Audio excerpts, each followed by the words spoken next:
Hello and welcome to How to Automotive. Today's video is about the new 3/8 Stubby Impact made by Milwaukee Tools. How it's held up after one solid year of use. So stay tuned for that.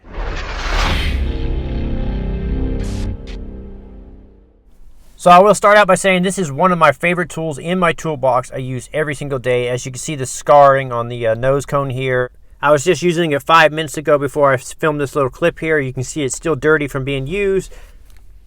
So for me, this has become my workhorse tool. I use it every day, like I said.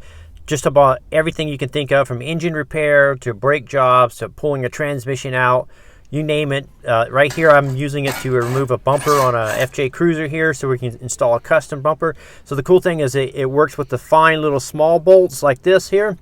On the bottoms, these are little 10mm bolts here. So it works just great on these type of fasteners. And then if you want a bigger fasteners, it works great. So here I'm tightening up a 15mm bolt on this bumper here. At 250 foot-pounds of breakaway torque, it has enough power to remove lug nuts on most vehicles.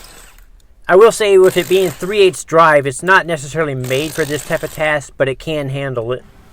So where it really shines is when you're working on suspension in compact areas where you're trying to stick it in areas. So I'm doing a tie rod in here. On this particular video clip here, I'm using to remove brake caliper and brake caliper brackets. So over the last year of owning this tool, I've probably done more than 100 brake jobs using this tool, and just about every fastener it's come across, I had no problems taking it off, especially on brakes. Now that's not to say that every now and then you're not going to run across a fastener that the M12 Stubby won't take off, because you will run across that from time to time. So in this clip here, I removed the bottom bolt with no problem, but this top bolt required me to use a wobbly socket or a universal joint. So what that does is it drastically reduces the ability to remove fasteners because you lose a lot of torque in it. But even with the universal joint, it had no problem taking the bolt off the brake caliper bracket here. So in this clip here, I would normally have turned the steering wheel to the right so I can get access to these bolts, but the steering wheel was locked in the lock position, so I used the Stubby to reach back here and take the bolts off. And because of its compact size, I was able to get it in here and remove these fasteners.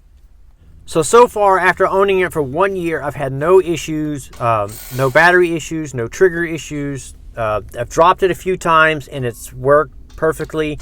As you can see here, it's just my workhorse tool where I'm just using it all day long, every day. One of the cool things about the tool is it has brute force and it also has finesse. So these little fine little bolts right here, you can ease the trigger and pressure on to remove fasteners like that. Now the tool does have its limitations. Right here I'm trying to remove a propeller shaft or a drive shaft here from a Lexus. And as you can see here, the tool would not remove this fastener. It struggled on it. So what I did was switched over to the mid torque. So having the combination of this gun and the mid torque is actually really, really key. And also you can see I'm using a wobbly socket, so that's probably the reason why I couldn't remove the fastener, because the wobbly socket was robbing the torque. So if that is the case, then bumping up to a mid torque will rip these fasteners right off. So after one solid year of use on this, I can honestly say that this has been one of the best investments I have made in a long time. I would highly recommend the Stubby Impact, either the 3/8 or the 1/2-inch drive. So if you're considering picking up the Milwaukee Tools Stubby Impact, I will leave a link for it in the description. I'm Brian Esser from How to Automotive. I'd like to thank you guys for watching, encourage you to subscribe, invite you to head over to the howtoautomotive.com website for more valuable videos like this. Thank you again for watching.